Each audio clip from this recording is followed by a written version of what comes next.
Hello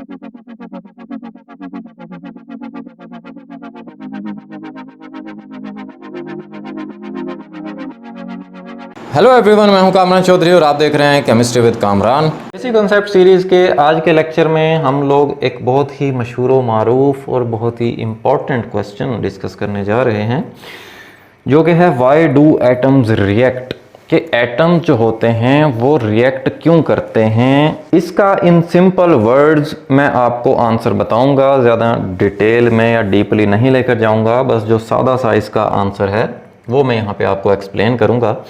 hopefully आपको बड़े अच्छे से क्लियर हो जाएगा कि एटम्स जो हैं वो रिएक्ट क्यों करते हैं या एटम्स जो हैं वो बॉन्ड क्यों बनाते हैं। ठीक है, दोनों तरह से ये क्वेश्चन आ सकता है कि व्हाई डू एटम्स रिएक्ट या why do atoms make bond. ठीक है, सो दोनों तरह से ये क्वेश्चन आ सकता है। अच्छा, आप देखें कि ये एक यूनिवर्सल रूल है। क्या है? That everything in this world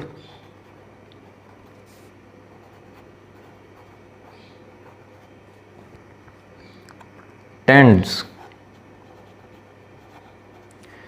to become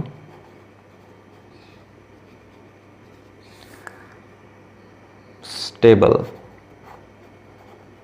ठीक है जी, कि दुनिया में हर चीज़ जो है वो स्टेबल होना चाहती है। स्टेबल मीन्स कह लो कामचोर होना चाहते हैं। ठीक है, कि बस कोई काम धंधा ना करना पड़े, आराम से मज़े में लाइफ गुजर रही हो। ठीक है, कोई हमें तंग ना करे, हम किसी को तंग ना करें, बस सोते रहें, आराम से खाएं पिएं और ऐशी मारें। ठीक है, सो इसी तरह से एटम्स भी क्या करना चाहते हैं, अपने आप को स्टेबल रखना चाहते हैं, अपने आप को स्टेबल करना चाहते हैं। अब कैसे करते हैं, ठीक है, वो मैं आपको बताऊंगा कि एटम्स जो हैं वो अपने आप को स्टेबल कैसे करते हैं, ताकि वो भी कामचोर हो जाएं, स्टेबल हो जाएं, कोई काम धंधा ना करना पड़े उन्हें। ठीक हो गया। सो इसका हम देखते हैं कि एटम्स अपने आप को स्टेबल कैसे करते हैं। Atoms achieve stability by attaining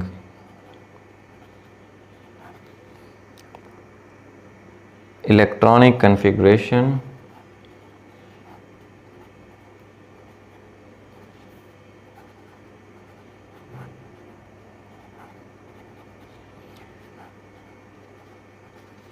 of noble gases. Atoms अपने आप को कैसे स्टेबल करेंगे? जब वो नोबल गैसेस, जो कि 8 ग्रुप के जो एलिमेंट्स होते हैं या जो 0 ग्रुप के एलिमेंट्स होते हैं, जिनमें कौन कौन से एलिमेंट्स आ जाते हैं? Helium, neon, argon, krypton, xenon और रेडॉन। ठीक है, इनकी तरह की इलेक्ट्रॉनिक कन्फिगरेशन हासिल करने के लिए एटम क्या करते हैं? कोशिश करते हैं। ठीक है, और जब वो इनकी इलेक्ट्रॉनिक कन्फिगरेशन हासिल कर लेते हैं तब वो क्या हो जाते हैं? स्टेबल हो जाते हैं। अब ये जो नोबल गैसेस होती हैं, एटम इनकी इलेक्ट्रॉनिक कन्फिगरेशन क्यों अटेन करना चाहते हैं, ये भी मैं आपको बता देता हूँ कि having 2 or 8 electrons in the valence shell is a sign of stability।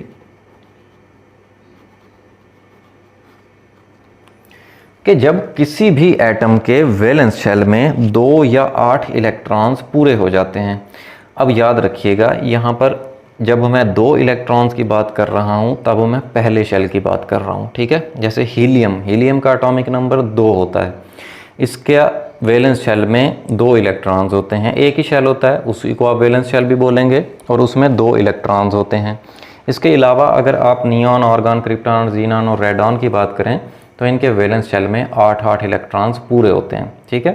तो जब किसी एटम के वैलेंस शेल में अगर तो उसका एक शेल है तो 2 इलेक्ट्रॉन्स, अगर एक से ज़्यादा शेल्स हैं तो 8 इलेक्ट्रॉन्स, अगर तो पूरे हैं तब वो एटम क्या हो जाता है, स्टेबल हो जाता है। उसे फर्दर किसी तरह का कोई रिएक्शन नहीं करना पड़ता, कोई बॉन्ड नहीं बनाना पड़ता, वो स्टेबल हो जाता है, ठीक हो गया।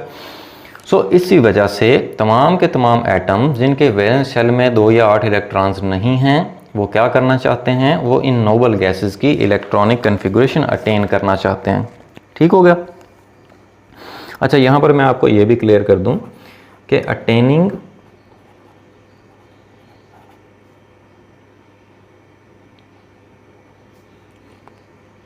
टू इलेक्ट्रॉन्स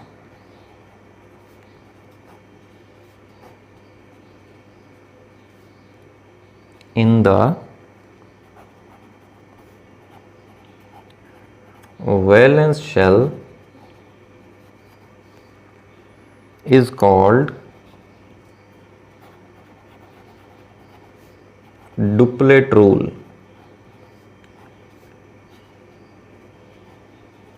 ठीक है जी। अगर किसी भी एटम का एक ही शेल है और उस शेल में 2 इलेक्ट्रॉन्स पूरे हैं तब हम कहते हैं कि ये इसका क्या है, डुप्लेट कंप्लीट है, ठीक हो गया। और इसको हम डुप्लेट रूल बोलते हैं कि पहले शेल में 2 इलेक्ट्रॉन्स पूरे करने को, ठीक है। जैसे यहाँ पर मैं आपको एग्जांपल भी दे देता हूँ, हीलियम का एटॉमिक नंबर होता है 2, ठीक है। तो इसकी अगर आप इलेक्ट्रॉनिक कन्फिगरेशन देखें 1s2, इसका एक ही शेल होता है जिसको आप के शेल बोलते हैं और उसमें 2 इलेक्ट्रॉन्स पूरे होते हैं, ठीक है। इसको हम कह देंगे कि हीलियम का डुप्लेट क्या है, कंप्लीट है, ठीक हो गया। अच्छा, इसी तरह से फिर attaining 8 electrons in the valence shell is called octet rule। Octa का मतलब होता है 8, ठीक है। कि अगर तो किसी भी एटम के एक से ज़्यादा शेल्स हैं तो उसके वैलेंस शेल में अगर तो 8 इलेक्ट्रॉन्स पूरे हैं देन हम कह देंगे कि इस एटम का ऑक्टेट क्या है, कंप्लीट है। जैसे सपोज मैं एग्जांपल देता हूँ आपको, नियॉन की एग्जांपल ले लेते हैं, ठीक है। अब नियॉन का जो एटॉमिक नंबर होता है कितना होता है, 10 होता है। अगर आप इसकी इलेक्ट्रॉनिक कन्फिगरेशन देखें 1s2 2s2 2p6, इसी तरह से ये हो गए पूरे इसके 10 इलेक्ट्रॉन्स, ठीक हो गया। अब देखें इसका ये के शेल पहला शेल और ये इसका सेकंड शेल एल शेल, ठीक है। अब इस सेकंड शेल में आप देखें इसके 8 इलेक्ट्रॉन्स पूरे हैं, 6 और 2 8 इलेक्ट्रॉन्स, ठीक है। हम कहेंगे कि नियॉन जो है उसका ऑक्टेट कंप्लीट है, ठीक है। इसी तरह से बाकी तमाम के तमाम एटम्स अपना डुप्लेट और ऑक्टेट कंप्लीट करने की कोशिश करते हैं, नोबल गैसेस की इलेक्ट्रॉनिक कन्फिगरेशन अटेन करने की कोशिश करते हैं, मीन्स कि अपने वैलेंस शेल में 2 या 8 इलेक्ट्रॉन्स पूरे करने की कोशिश करते हैं। और जब वो अपने वैलेंस शेल में 2 या 8 इलेक्ट्रॉन्स पूरे कर लेते हैं तब वो क्या हो जाते हैं, स्टेबल हो जाते हैं, फिर वो रिएक्ट नहीं करते, ठीक है। होपफुली आपको वह लेक्चर बड़े अच्छे से क्लियर हो गया होगा। फिर भी अगर आप लोगों का कोई क्वेश्चन होता है देन आप नीचे कमेंट सेक्शन में मुझसे पूछ सकते हैं या मुझे पर्सनल ईमेल भी कर सकते हैं। अगर आपको वीडियो पसंद आई है तो चैनल को सब्सक्राइब ज़रूर कीजिएगा, वीडियो को लाइक किया करें, शेयर किया करें। Thank you very much.